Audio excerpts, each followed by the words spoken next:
Hello guys, what's up my men? Ito dahil tinatanong sa akin pero bibigyan ko ng insight, no? Pero it doesn't mean na hindi ibig sabihin na absolute at tama na yung sinasabi ko. Pwedeng mali o pwedeng convincing.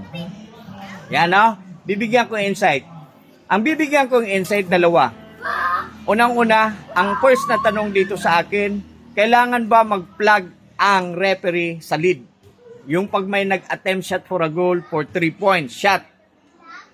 Si lead referee ba mag-plug ba siya ng ganito? Yung one hand, kasi yung dalawang kamay, successful shot yon. Pag dalawang ganito, dalawang kamay, pag nagdalawa kayong ganon, successful shot yan. Pero pag magpa-plug ka ng ganon, ibig sabihin pa ng plug ka ng ganon is attempt shot for a goal for 3 points shot. Right? So, si lead ba kailangan ba mag-plug? Ako, masasagot ko dyan, depende. And by rules naman, no? Kung ano yung sinasabi sa rules, sabi sa rules, baka sana hindi ako nagkakamali, tinuturo sa atin, no?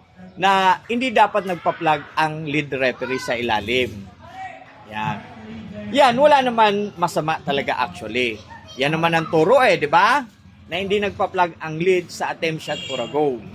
Pero, ayaan yung bigyan ko kayo ng insight why the lead referee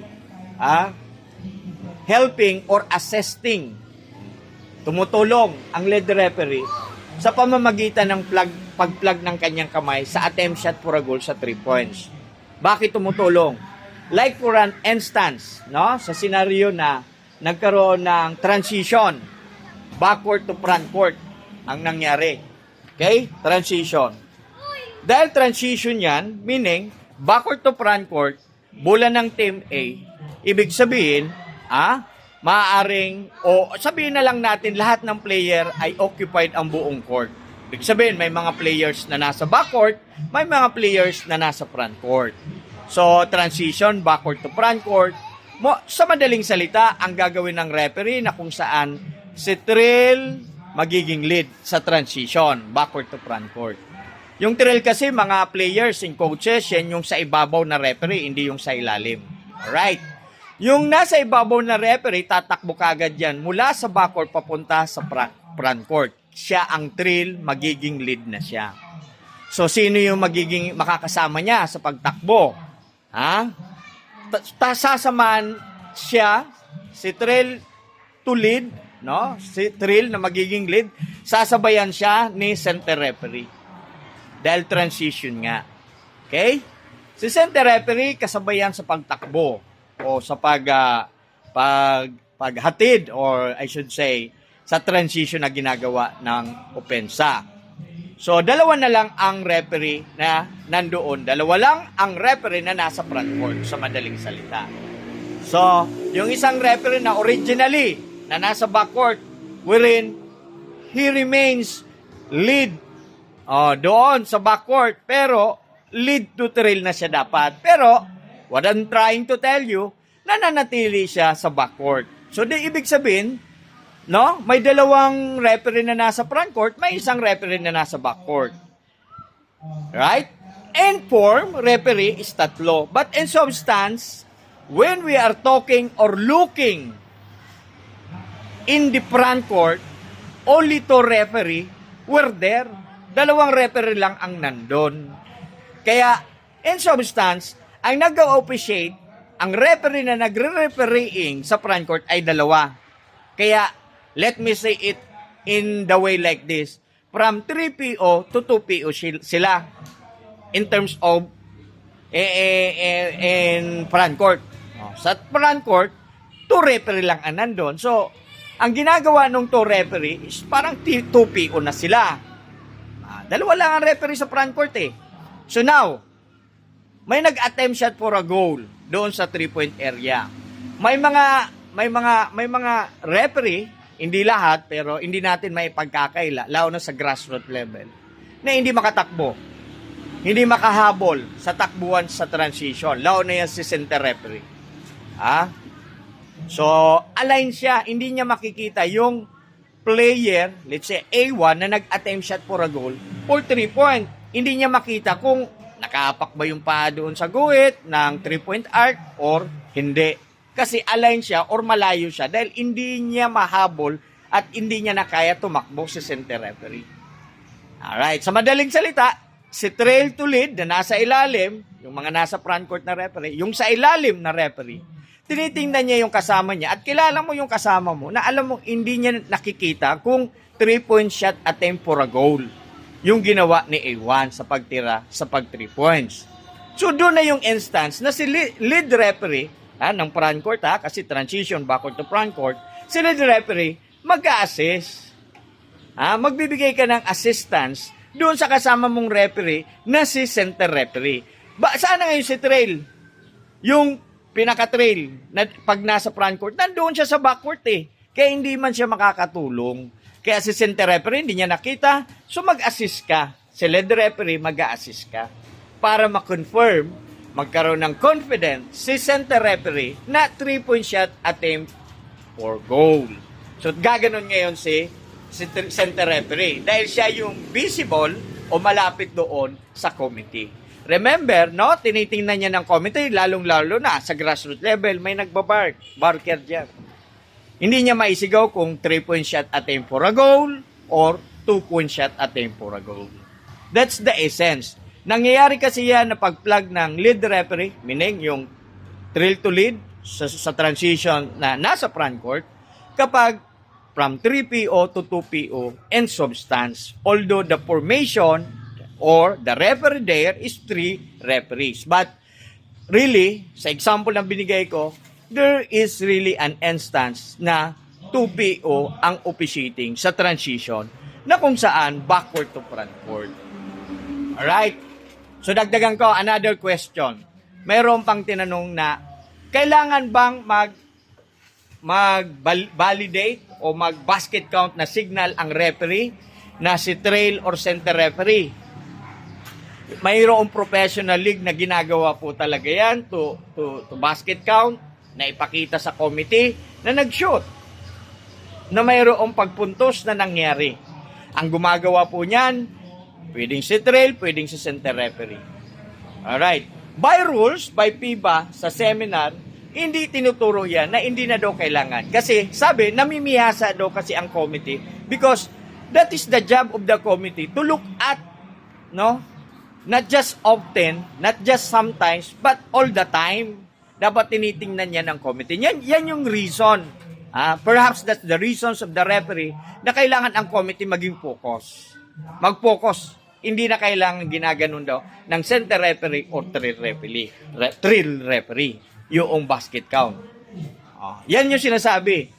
Alam mo, what is the seminars given? Sundin. Basta hindi makakapag-coach ng delay to the game, magiging, basta nakapokus lahat, basta hindi magkakaroon ng problematic or whatever, do it. Wala namang problema. But my instance, may mga scenario din kasi, kaya nga dyan yung sinasabi na depende na naman. Kung kanina sa unang tanong is depende, this time to the second question is depende na naman. How come? Why? Kasi alam mo, yung libro natin na inaaral natin, hindi natin mapagkakala, it is designed to the FIBA World Cup sa mga laro na mga bansa-bansa na naglalaban. Nandoon yung sa committee kasi mayroon doon IRS, mayroon din silang mayroon din camera doon na pwede nilang i-check kung basket count ba yung nangyari na nagawa, what if after 1 game run or 2 game runs, gusto nila i-check kung nakashoot ba yung ginawa ni so whatever. Pero sa mga ganung liga, hindi kasi nangyayari yung ganun na nakashoot ba o hindi. Hindi sila nagtatanong. Kung magtatanong man sila, malimit. Kung gusto nila talaga i-confirm, mayroon silang camera na pwede nila i-review while the game is ongoing. Ganun sa mga professional league, no? Lalo dyan sa FIBA World Cup, no? Yan, sa Major League, ganun, basta may IRS. So sila mismo, natatanong nila mismo doon sa committee, nababalidate nila, nakukonfirm kung nag-shoot yung tera. Kasi unang-una may camera may pagre-reviewan.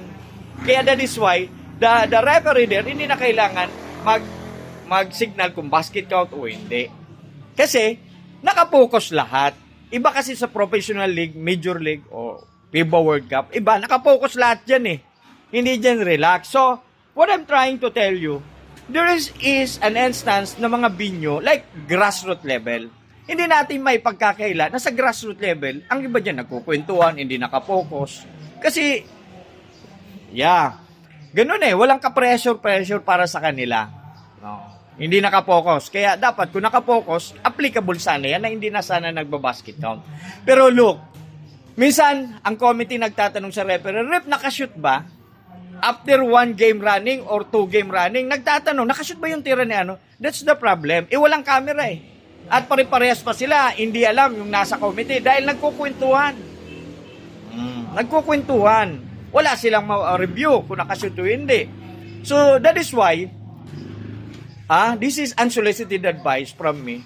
In the grassroots level, it's better na sometimes, I'm not saying always, sometimes, if necessary, to do signaling, to communicate by signaling to the committee na nakashoot yung tera through drill or center referee. So, kung makikita nyo, nandoon yung teamwork sa officiating. Nagtutulungan ang bawat isa, lalong na kung ang referee, alam nila na yung committee ay kailangan bigyan ng assistance sa mga ganong scenario. So, it depends to the venue, right? So, sa grassroots level, ang pinaka-importante, ma-manage nyo, mabigyan nyo ng quality officiating, communication, that is the communication, yung signaling, para walang nakakaligtaan at walang tanong ng tanong. Kasi, what if si referee, nung tinatanong na, nakashoot ba yung tira ni A1? Nakalimutan niya na kasi crucial yung game. Madugo yung game.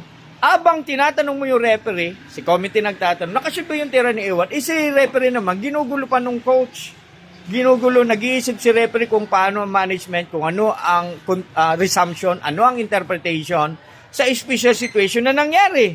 Iniisip yun na referee kasi on the spot, kailangan ni referee magbigay ng judgment. Tapos, meron pang ganun na tanong. Tapos, mag-iisip pa si referee, mag-squish siya, mag-re-replay sa utak niya. So, very disturbance on the part of the referee na pati yan. Kaya, mayroon preventive, mayroon assistance na ginagawa ang referee na nagbabasket count. Although, sinasabi at sa turo, hindi na kailangan gawin. Grassroots level yan, hindi naman kumpleto ang gadget. Unless, doon sa mga FIBA World Cup professional game, kumpleto ang gadget, may IRS, may camera.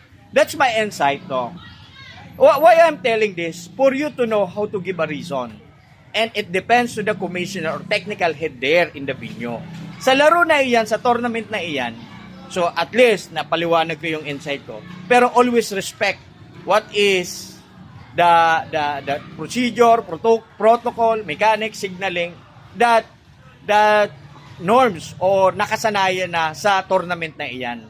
Kung anong gusto ng technical head, kung anong gusto ng commissioner, sundin pa rin. Pero kung ikaw, at least, kung ikaw ang heads dyan sa liga na yan, kung kailan mo gagawin yan o hindi. Please like and follow the page, EBM. Thank you, guys.